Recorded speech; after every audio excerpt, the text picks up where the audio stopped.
प्रश्न वाली 2 का दूसरा प्रश्न है, जांचिए कि अ व ब में कौन दिए गए समीकरणों के हल है। ठीक है, तो यहाँ अ का मान दिया है x बराबर 3 y बराबर ऋण 1, ब में है x बराबर 1/2 y बराबर 1/3 है। ठीक है, तो यहाँ पहला प्रश्न दिया है 2x धन 5 y बराबर 1, 2x धन 3 y बराबर 3।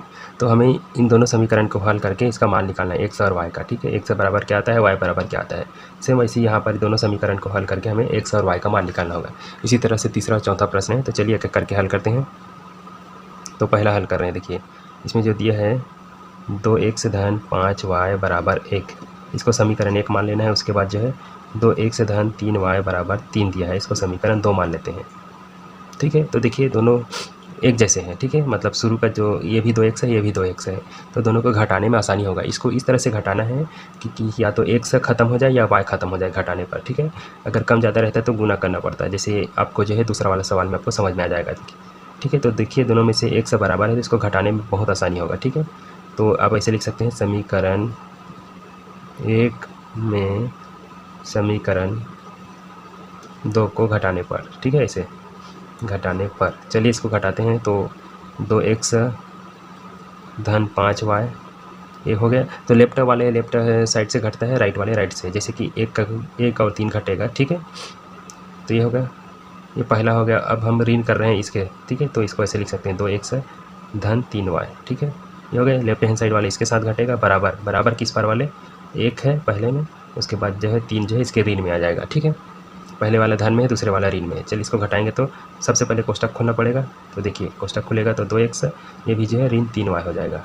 देखिए 1 में 3 घटाएंगे तो 2 आएगा और ऋण जो है बड़ा है। ठीक है, तो 3 में घटाने जैसा हो गया। तो देखिए 2 और 2 दोनों एक जैसे बराबर है, तो घट कर 0 हो जाएगा। और ये जो है 5y में 3y घटाएंगे तो 2y मिलेगा। ठीक है, 2y बराबर ऋण 2, तो हमें y का मान चाहिए। तो y बराबर क्या हो जाएगा, ऋण 2/2। तो 2 में 2 काटेंगे तो कट जाएगा, कुल मिला के ऋण 1 आएगा। तो ऋण 1 y का मान देखिए अ वाला है। ठीक है, ब वाला नहीं है, ब में y का मान 1/3 है, जबकि y में अ वाला में y बराबर ऋण 1 है। ठीक है, तो जो है इसका ऑप्शन अ आएगा। ठीक है, इसी तरह आप x का मान निकालने के लिए क्या कर सकते हैं, समीकरण 1 में मान रख लेना, आपको मिल जाएगा। ठीक है, ऐसे लिख सकते हैं, y का मान समीकरण, अच्छा आपको इधर नहीं दिख रहा होगा। ठीक है, सॉरी। तो देखिए 2 में 2 काटे तो ऋण 1 आया है, तो ये जो है अ का है। ठीक है, तो y का मान आप समीकरण 1 में रखेंगे तो x का मान भी मिल जाएगा समीकरण 1 में रखने पर। चलिए रखते हैं समीकरण 1 में, तो क्या आएगा, देखिए समीकरण 1 है 2x धन 5y है, तो y की जगह में हमें जो है ऋण 1 रखना होगा। ठीक है, ऋण 1 आया है तो ऋण 1 बराबर क्या है, देखिए 1 है, 1 हो गया। तो 2x ये जो है ऋण 5 हो जाएगा बराबर 1। तो 2x जो है ऋण 5 को इधर भेजेंगे तो क्या हो जाएगा, धन 5 हो जाएगा। तो 1 धन 5, तो 2x बराबर ये 6 हो जाएगा। ठीक है, तो हमें x का मान चाहिए, तो 2 इसके बटे में चले जाएगा, 1/2। ठीक है, तो x का मान क्या आ जाएगा, 3 ही आएगा, है ना। तो देखिए ये किसका मान है, अ वाले का मान, x बराबर 3 y बराबर ऋण 1। एक को हल कर दिया तो समझ ले दूसरा आना फिक्स है। ठीक है, तो इसका जो उत्तर क्या है, इसका उत्तर होगा अ। ठीक है, अ वाले मान इसमें आ रहा है। ठीक है, अब चलिए इसी तरह से हम जो है इसका जो दूसरा प्रश्न को हल करते हैं।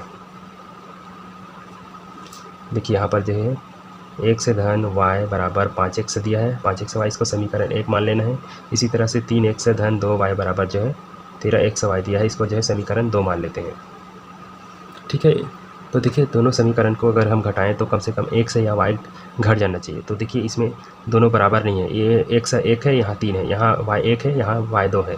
ठीक है, तो ऐसे करते हैं कि दोनों में से कोई एक जो है घट कर 0 हो जाए। ठीक है, तो x को घटाना चाहो तो ऊपर में 3 का गुना करना पड़ेगा पहले समीकरण में, अगर y को घटाना है तो पहले समीकरण में 2 का गुना करना पड़ेगा, जैसी आपकी इच्छा। ठीक है, तो ऐसा करते हैं, चलिए हम जो है ये जो पहले समीकरण में y को घटाना चाहते हैं। ठीक है, तो पहले समीकरण में 2 का गुना कर देंगे। ठीक है, समीकरण 1 में 2 का गुना करने पर इससे क्या हो जाएगा, दोनों का जो है y बराबर हो जाएगा। समीकरण 1 में कर रहे हैं गुना ना, तो समीकरण 1 में दोनों पक्ष में होगा, इधर भी इधर भी, तो 2 का गुना x में होगा, तो ऐसे लिख सकते हैं 2 गुना x धन y कोष्टक बंद, इधर 2 से गुना होगा तो 2 गुना 5xy। ठीक है, समीकरण 1 को गुना कर दिए तो देखिए जो है 2x हो जाएगा और 2 के साथ ये 2y हो जाएगा। ठीक है, ये जो है 5 दूनी 10xy। अब इसको समीकरण 3 मान लेते हैं। ठीक है, अब देखिए समीकरण 2 और समीकरण 3 दोनों में y बराबर है, तो ऐसे लिख सकते हैं, ठीक है, कि समीकरण 2 में समीकरण 3 को घटाने पर, ऐसे करके समीकरण 2 में 3 को घटाने पर लिख सकते हैं, घटाने पर।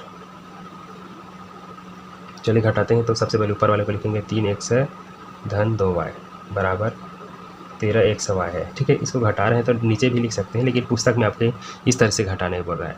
नहीं तो हम लोग क्या है ऐसे घटाते थे, समीकरण 3 को इसके नीचे में लिख देंगे, इसे 2x धन 2y बराबर इधर 10xy है समीकरण 3 में, ठीक है। तो इसको ऐसे घटा देते थे, इसको ऋण कर दो, इसको ऋण कर दो, इसको ऋण कर दो, ठीक है। आपकी मर्जी, आप इस वाले से भी घटा सकते हैं। देखिए 3x में 2x घटाएंगे तो 1x बचेगा, ये जो है 0 हो जाएगा, ठीक है। 2y में 2y घटाएंगे तो 0, इसको 0 करने के लिए हमने 2 का गुणा किए थे। और देखिए यहाँ 13 में 10 घटाएंगे तो 3 बचेगा, इधर x y है। तो हमें कोई, देखिए दोनों पक्ष में x है तो हम जो है y का मान आसानी से निकाल सकते हैं, ठीक है। तो ऐसे करेंगे, ये जो y का मान निकालना है तो 3x को इसके तरफ भेजेंगे, तो यहाँ पहले से x है और 3x इसके नीचे में आ जाएगा बटे में, ठीक है, क्योंकि इधर गुना में है y के साथ, इधर आ गया तो बटे में। तो देखिए x से x कट जाएगा तो क्या मिलेगा, ऊपर कट गया तो 1 मिलेगा, नीचे में ये भी 1 से कट गया 3 मिलेगा। तो y बराबर 3 है, किसका मान है, देखिए y बराबर 3 तो ब वाला का मान है, ठीक है। तो इसी प्रकार से x का भी मान मिल जाएगा आपको, इसके रखने की कोई ज़रूरत नहीं है। तो अतः यह ब का मान है, ऐसे लिख सकते हैं, ठीक है। लिखना चाहो तो लिख लेना या फिर डायरेक्ट ऐसे लिख देना उत्तर ब करके, ठीक है। इस तरह से बनेगा ये, ठीक है। वीडियो अच्छा लगा तो लाइक कर देना, चैनल को सब्सक्राइब नहीं किए होंगे तो सब्सक्राइब भी करते जाना। इसी प्रकार इसका जो है तीसरा प्रश्न है, चौथा प्रश्न है, आप लोग भी बनाकर देखना है।